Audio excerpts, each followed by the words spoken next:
Remember Renegade? There's something about that box art that just brings me back to the video store. Hey, what's going on, everyone? I've got something pretty cool I'd like you to check out. It is called the Evercade Retro Console. It's made by a company called Blaze Entertainment. They're based in the UK, and they've gone and released a portable retro console that operates on cartridges. Overall, it's actually kind of impressive and cool. I think I really do like the thing.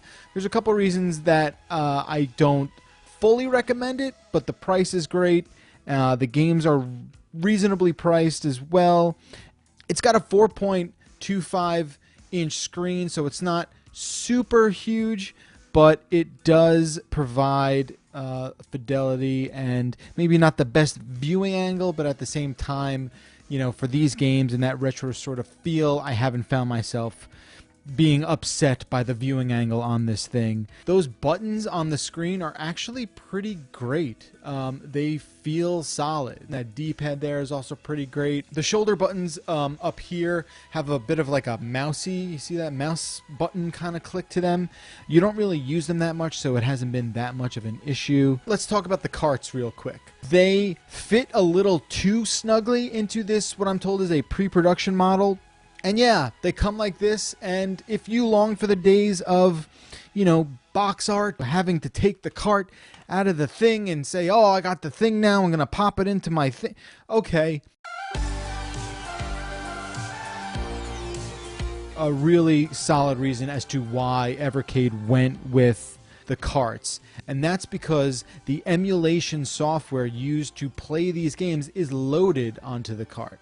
So what Blaze has done is they've licensed all the games, they've licensed emulators, they've actually come up with new emulators in some cases proprietarily just for the Evercade system, and it's all loaded on the cart. So to me that says, all right, I can have a self-contained sort of thing that works right on here, and then I don't have to worry about maybe updating the firmware on this guy and all of the sort of headaches that could be associated with that. Real old school sort of boot up sound. I'm a fan of that. It's got some volume buttons, it's got a headphone jack and a USB for charging. On top, you've got your power button, HDMI out, the mini variety. These wires are readily available. You can go out and get one. I didn't have one in my Radio Shack Nest.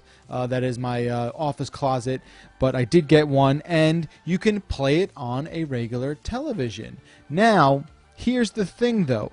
If you are going to go down that path, I recommend getting a long-ass wire because you're going to be tethered to your TV. Right now, the system is launching with 10 carts, and each cart have roughly 6 to 20 games on it. And they're sort of like these collection games, right? So you get an Interplay collection, you get a Data East collection, you get an Atari collection. A lot of them you will recognize from arcades. A lot of them you'll recognize from 16 and 8-bit video game consoles. There was Double Dragon 1 and 2 on here, so that was pretty cool as well.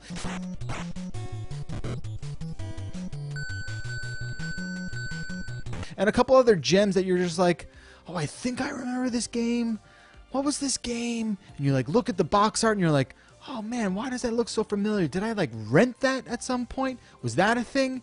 Had that happen to me about 40 times playing with all these games. So the cards are going to go for $20, which, you know, anywhere from 6 to 20 games seems like a solid value. There are two versions that you can buy out of the gate. There's this here premium pack that's going to go for $100. That includes 3 carts in the box. Like I said, each cart 6 to 20 games roughly. In the box here is the Atari, Interplay, and Data East collections. There's volume 2 of some of these collections that expand on that, or you could get the cheaper variety. That's the $80 starter pack. That's only going to come with 1 cart in the box. Think of the Evercade as this sort of, you know, flexible computer, and with the software and the emulators and the games all on that cart, you just pop it into the Evercade, and that hopefully will leave room down the road for more games to get made and more emulators to be supported. There's not really an operating system on the Evercade. It's more of like this overlaid shell that lets you save states, load states. I'm not going to lie. I was super skeptical when this showed up, but I wound up finding myself playing it a decent amount. The battery life is solid, 4 to 5 hours. You'll get out of a charge. Haven't had that be a problem, especially compared to some of the other handhelds I've got going on in the house, like a Switch.